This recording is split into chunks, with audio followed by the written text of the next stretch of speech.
Hello, good morning. പുതിയൊരു വീഡിയോയിലേക്ക് എല്ലാവർക്കും സ്വാഗതം. ഇത് ഏകദേശം ഒരാഴ്ചയായി ഈ വീഡിയോ ഞാൻ എടുത്തു വെച്ചിട്ട്. സംഭവം ഞാൻ വിട്ടുപോയി, ഈ ഒരു വീഡിയോയുടെ കാര്യം വിട്ടുപോയി. അതുകൊണ്ടാണ്. അതുമാത്രമല്ല, ഞാൻ ഫുൾ വ്ലോഗ് എടുക്കാനായിട്ട് പ്ലാൻ ചെയ്താണ് രാവിലെ എഴുന്നേൽക്കുന്നത് തന്നെ. പക്ഷേ ഈ ദിവസം എന്ന് പറയുന്നത് നെട്ടോട്ടമായിരുന്നു. ഞാൻ ഭയങ്കരമായിട്ട് ഓട്ടമായിരുന്നു. അതുകൊണ്ട് തന്നെ എനിക്കെല്ലാം കവർ ചെയ്യാൻ പറ്റിയില്ല.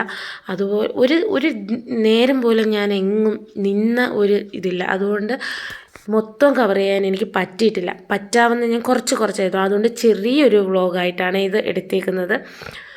അപ്പം രാവിലെ എഴുന്നേറ്റ് ഫ്രിഡ്ജിൽ നിന്നുള്ള കുറച്ച് സാധനങ്ങളെല്ലാം എടുത്ത് വെളിയിൽ വെക്കാനുള്ള പരിപാടികളെല്ലാം നടത്തി. അതിനുശേഷമാണ് ഞാൻ അരി അടപ്പയിട്ടിട്ടുണ്ട്. അരി വേവാളത് വെച്ചിട്ട് ചോറ് തിളപ്പിച്ച് ഊറ്റിയാൽ മതി. ഇച്ചിരി ചോറ് ഇരിപ്പുണ്ട്. അപ്പോൾ ആ പരിപാടികൾ നോക്കാം. അപ്പോൾ രാവിലെ ദോശയ്ക്കുള്ള മാവ് ഇരിപ്പുണ്ട്. അപ്പം സാമ്പാറിലേക്ക് കിടക്കാം ആദ്യം. ഫസ്റ്റ് എപ്പോഴായാലും കാപ്പി പരിപാടിയാണല്ലോ. അപ്പോൾ ഞാൻ വിചാരിച്ചു ഫസ്റ്റ് സാമ്പാറിൻ്റെ പരിപാടികൾ നോക്കാം. അപ്പം പച്ചക്കറികളെല്ലാം വാങ്ങിച്ചു വെച്ചിട്ടുണ്ടായിരുന്നു. അപ്പോൾ അത് കുറച്ച് ഐറ്റംസൊക്കെ എടുത്ത് ഒന്ന് അരിഞ്ഞ് റെഡിയാക്കുന്നുണ്ട്. ഇന്നത്തെ ദിവസം എന്ന് പറയുന്നത് രാവിലെ എഴുന്നേൽക്കുന്ന സമയത്ത് ഇങ്ങനെ ഓടേണ്ട ഒരു ദിവസമാണ് ഞാൻ ഒട്ടും കരുതിയിട്ടില്ല. കാര്യം അതുപോലെ ഓട്ടമായിരുന്നു. അപ്പോൾ അങ്ങനെ എല്ലാം ഒന്നും കവർ ചെയ്ത് എടുത്തിട്ടില്ല കേട്ടോ. ഒരു ചെറിയ വ്ളോഗാണ്, ഇടാതിരിക്കാൻ തോന്നിയില്ല. അതുകൊണ്ട് ഞാനങ്ങ് ഇടുകയാണ്. അപ്പോൾ അങ്ങനെ സാമ്പാറിൻ്റെ പച്ചക്കറികളെല്ലാം അരിഞ്ഞ് മാറ്റിയതിന് ശേഷം പരിപ്പ് കഴുകി എടുക്കുന്നുണ്ട്. പരിപ്പ് കഴുകി കഴിഞ്ഞാൽ അതിനകത്തേക്ക് തന്നെ മഞ്ഞൾപ്പൊടിയും ഉപ്പും കായവും കൂടി ഇട്ട് ഞാൻ ആവശ്യാനുസരണം വെള്ളം ഒഴിച്ച് കുക്കറിനകത്ത് അങ്ങ് അടപ്പയിലേക്ക് വെക്കുകയാണ്. എന്നും സാധാരണ പറയുന്നത് കുക്കറിൽ തന്നെ ഞാൻ എല്ലാ പൊടിയും എല്ലാം ചേർത്ത് തന്നെയാണ് ഞാൻ വെക്കാറുള്ളത്. പക്ഷേ ഇന്ന് അത് വേണ്ട എന്ന് വിചാരിച്ച് ഇന്നൊരു എന്താ പറയുന്നത്, ഇച്ചിരി സാമ്പാർ വെറൈറ്റി ആയിട്ടല്ല, ഒന്ന് വഴറ്റിയൊക്കെ വെക്കാം എന്ന് കരുതി. അപ്പോൾ അതുകൊണ്ട് ഞാൻ അത് വേവാനായിട്ട് വെച്ചിട്ട് കുറച്ച് മീനുണ്ടായിരുന്നു, ചെറിയ ചാളയായിരുന്നു. അപ്പോൾ അതൊന്ന് വറുത്തെടുക്കാമെന്ന് വിചാരിച്ചു. കറി വെക്കുന്നില്ല. അപ്പോൾ അത് വറുക്കാനുള്ള പൊടികളെല്ലാം ചേർത്ത് മുളക് പൊടി, മഞ്ഞൾപ്പൊടി, നമ്മുടെ മസാലപ്പൊടി, ഇത് ഇത്രയും കൂടി ഇട്ട് ഉപ്പ് ഇട്ട് നന്നായിട്ട് മിക്സ് ചെയ്ത് വയ്ക്കും. ആ കൂട്ടത്തിൽ തന്നെ ഞാനങ്ങ് വറുക്കാനും വെക്കുന്നുണ്ട്.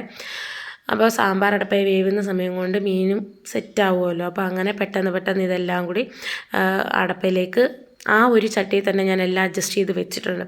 അപ്പോൾ അങ്ങനെ അത് അടപ്പയിലേക്ക് ആക്കിയിട്ടുണ്ട്. അപ്പോൾ പെട്ടെന്ന് തന്നെ നമുക്ക് എല്ലാം ആയി കിട്ടും. അതുകൊണ്ട് അങ്ങനെ വെച്ചു. അതിനുശേഷം ഞാൻ നേരെ നമ്മുടെ സാമ്പാറിനുള്ള പരിപാടിയിലേക്ക് കിടക്കാൻ പോവുകയാണ്. അപ്പോൾ ചീനച്ചട്ടിയിലേക്ക് ഇച്ചിരി എണ്ണയും കടുകും ഇട്ടിട്ട് അതിനകത്തേക്ക് ഒരു സവാള ഇട്ടിട്ടുണ്ട്. സവാളയും വറ്റൽമുളകും ഇട്ടിട്ടുണ്ട്. അത് കഴിഞ്ഞിട്ട് തക്കാളി ഇട്ട് തക്കാളി നന്നായിട്ട് വാടിയതിന് ശേഷം നമ്മുടെ പൊടി ഐറ്റംസ് ഇടുക. മുളക് പൊടി, സാമ്പാർ പൊടി, മഞ്ഞൾപ്പൊടി, മല്ലിപ്പൊടി. മഞ്ഞൾപ്പൊടി ശകലം ഞാൻ അതിനകത്ത് ഇട്ടിട്ടുണ്ട്. അതിനാവശ്യത്തിന് മാത്രം ഇതിനകത്ത് ഇട്ടാൽ മതി. ഇത് ഇത്രയും കൂടി ഇട്ട് നന്നായിട്ട് മിക്സ് ചെയ്തതിന് ശേഷം നമ്മുടെ വേവിച്ച് വെച്ചേക്കുന്ന പരിപ്പും സാമ്പാറിൻ്റെ കഷ്ണങ്ങളുണ്ടല്ലോ, അത് ഇതിനകത്തേക്ക് ഇട്ട് കൊടുത്ത് ഇളക്കി തിളച്ചതിന് ശേഷം മാറ്റി വെക്കുക. എനിക്ക് തോന്നുന്നു സത്യം പറഞ്ഞാൽ ഇങ്ങനെ വെക്കുന്ന സാമ്പാറിന് ടേസ്റ്റ് കൂടുതലുണ്ട്. നമ്മൾ സാധാ എളുപ്പപ്പണിക്ക് വെക്കുന്ന സാമ്പാറിനേക്കാളും ടേസ്റ്റ് കൂടുതൽ ഇങ്ങനെ വെക്കുന്ന സാമ്പാറിനാണ് എനിക്ക് ഫീൽ ചെയ്തിട്ടുണ്ട്. അപ്പോൾ അങ്ങനെ അതങ്ങോട്ട് മാറ്റി വെച്ചതിന് ശേഷം പിന്നെ അത്യാവശ്യം കുറച്ച് പാത്രങ്ങളുണ്ടായിരുന്നു. കുറച്ച് പാത്രങ്ങൾ അത്യാവശ്യമുള്ള അന്നേരത്തെ ആ ഒരു തോനെയും കറികളൊന്നും ഞാൻ വെച്ചിട്ടില്ല. മീൻ വറുത്തത്, സാമ്പാറും വെച്ചിട്ടുള്ളൂ. അപ്പോൾ അതിൻ്റെ കുറച്ച് പാത്രങ്ങളേ ഉള്ളായിരുന്നു. അതെല്ലാം ഒന്ന് പെട്ടെന്നൊന്ന് കഴുകി വൃത്തിയാക്കിയതിന് ശേഷം അവിടെ എല്ലാം ഒന്ന് തുടച്ച് ക്ലീൻ ചെയ്തെടുക്കുന്നുണ്ട്. അപ്പം ഇത് അന്നേരം കഴുകി വെക്കാമെങ്കിൽ പെട്ടെന്ന് തന്നെ കാര്യം കഴിയുമല്ലോ. അതുകൊണ്ടാണ് ഞാൻ പെട്ടെന്ന് തന്നെ അതെല്ലാം ഒന്ന് കഴുകി മാറ്റുന്നത്. പിന്നീട് വെച്ചിരുന്ന സത്യം പറഞ്ഞാൽ തീരെ സമയമില്ല. ഈ സമയമായപ്പോഴത്തേക്ക് എനിക്ക് എങ്ങും പോകണ്ട എന്നുള്ളൊരു പ്ലാനിലാണ് ഞാൻ പതുക്കെ സാമ്പാർ ആ രീതിയിലൊക്കെ വെച്ചത്. പക്ഷേ ഈ സമയമായപ്പോഴത്തേക്കും എനിക്ക് പോകേണ്ട അത്യാവശ്യം വന്നു. അപ്പോൾ അങ്ങനെ പെട്ടെന്ന് തന്നെ ദോശയും കഴിച്ചതിന് ശേഷം ചേച്ചിയുടെ വസ്തുവിൽ അവിടെ വീട് വെക്കാനൊരു ചെറിയ പ്ലാനിങ് ഉണ്ട്. അപ്പോൾ അവിടെ ഒന്ന് ഒതുക്കലും അവിടെ കുറച്ച് മരത്തിൻ്റെ കുറ്റിയും കാര്യങ്ങളൊക്കെ ഉണ്ട്. അപ്പോൾ അതൊക്കെ ഒന്ന് പിഴുതെടുക്കാനും JCB ഒക്കെ വന്നു. അപ്പോൾ അവിടെ ചെല്ലണമെന്ന് ചേച്ചി വിളിച്ചത് കാരണം ഓടിപ്പടച്ച് ഞാൻ പെട്ടെന്നാണ് ബാക്കിയുള്ള ജോലികളെല്ലാം തീർത്തിട്ട് ഞാൻ അവിടേക്ക് പോകുന്നത്. അപ്പോൾ അവിടെ ചെന്നിട്ട് എല്ലാം ഒന്ന് ആക്കിയെടുക്കാമെന്ന് വിചാരിച്ചു. അപ്പോൾ പിള്ളേരെ എല്ലാം സ്കൂളിൽ വിട്ടിട്ടുണ്ട്. അപ്പോൾ അവിടെ ചെന്നപ്പോൾ JCB എപ്പോഴത്തേനും വന്നു കുറച്ച് കുറ്റികളും കാര്യങ്ങളൊക്കെ എടുത്ത് മാറ്റാനുണ്ടായിരുന്നു. നല്ല കട്ടിയായിരുന്നു കുറ്റികൾക്കെല്ലാം. നല്ല വലിയ മരങ്ങളുടെ കുറ്റികളാണ് നിന്നത്, വേരുകളുണ്ടല്ലോ അത്. അപ്പോൾ അതെല്ലാം ഒന്ന് എടുത്ത് മാറ്റിയതിന് ശേഷം നേരെ ഞാൻ ഇപ്പോൾ പുതിയതായിട്ട് തിരുവാതിര പ്രാക്ടീസിന് പോയി തുടങ്ങിയിട്ടുണ്ട്. അപ്പോൾ ഞങ്ങൾ കഴിഞ്ഞ വർഷമല്ല 2-3 കൊല്ലം കൊണ്ട് ഞങ്ങൾ പോകുന്നുണ്ടായിരുന്നു. അപ്പോൾ അതിൻ്റെ പ്രാക്ടീസ് ഉണ്ടായിരുന്നു. ഉണ്ടായിരുന്നു. അപ്പോൾ അതിന് പോകാനായിട്ട് നിന്നു. നമുക്കിനി കുറച്ച് തിരുവാതിര ഒന്ന് കണ്ടാലോ. കോപ്പിറൈറ്റ് ഇഷ്യൂ വരുന്നത് കൊണ്ട് തന്നെ ഞാൻ ഒന്ന് സ്പീഡാക്കിയിട്ടിട്ടുണ്ട്. അപ്പോൾ എല്ലാവരും കുറച്ച് നേരം ഞങ്ങൾ അവിടെ എല്ലാം നിന്നൊന്ന് സംസാരിച്ച് കാര്യങ്ങൾ നാട്ടുവർത്താനൊക്കെ പറഞ്ഞതിന് ശേഷമേ തുടങ്ങും. അപ്പോൾ നമുക്ക് നേരെ തിരുവാതിരയുടെ പ്രാക്ടീസിലേക്ക് കടക്കാം.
അപ്പോൾ അങ്ങനെ പ്രാക്ടീസൊക്കെ കഴിഞ്ഞ് നേരെ വീട്ടിൽ വന്ന് നമ്മുടെ റോഡ് പണി നടക്കുന്നത് കൊണ്ട് തന്നെ കുഞ്ഞുങ്ങളെ വിളിക്കാൻ ഇച്ചിരി ദൂരോട്ട് പോകണം.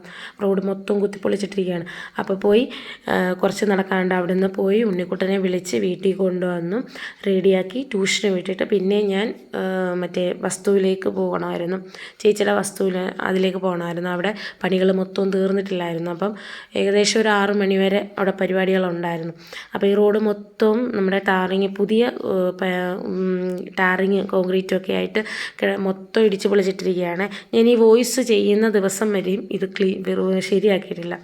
അപ്പോൾ അങ്ങനെ ഉണ്ണിയെ വിളിച്ച് വീട്ടിൽ കൊണ്ടുവന്ന് അവന് ആഹാരമൊക്കെ കൊടുത്തു. അതൊന്നും ഞാൻ വീഡിയോ എടുത്തിട്ടില്ല. അപ്പോൾ അതെല്ലാം ഒന്ന് കൊടുത്ത് അവനെ കുളിച്ച് റെഡിയാക്കി രണ്ടുപേരെയും ഞാൻ ട്യൂഷൻ ഉണ്ടാക്കുവാണ്. അപ്പം ബാക്കിയുള്ള വീഡിയോസൊന്നും ഞാൻ എടുത്തിട്ടില്ല. കാര്യം അപ്പോഴത്തേനും എനിക്ക് അവിടെ പോകേണ്ട വെപ്രാളത്തിൽ കാര്യങ്ങളെല്ലാം ജഗപുകയായിട്ട് നടത്തിയാണ്. അപ്പോൾ ഇത്രയേ ഉള്ളൂ. വീഡിയോ ഇഷ്ടപ്പെട്ടിട്ടുണ്ടെങ്കിൽ ലൈക്ക് ചെയ്യാനും സബ്സ്ക്രൈബ് ചെയ്യാനും സപ്പോർട്ട് ചെയ്യാനും ഒന്നും മറക്കരുത്. അപ്പോൾ നമ്മുടെ വസ്തു ഇത്രയും ക്ലീൻ ആക്കിയിട്ടിട്ടുണ്ട്. ഇനി ബാക്കി കുറച്ച് പരിപാടികളൂടെയുണ്ട് അതിനകത്ത്.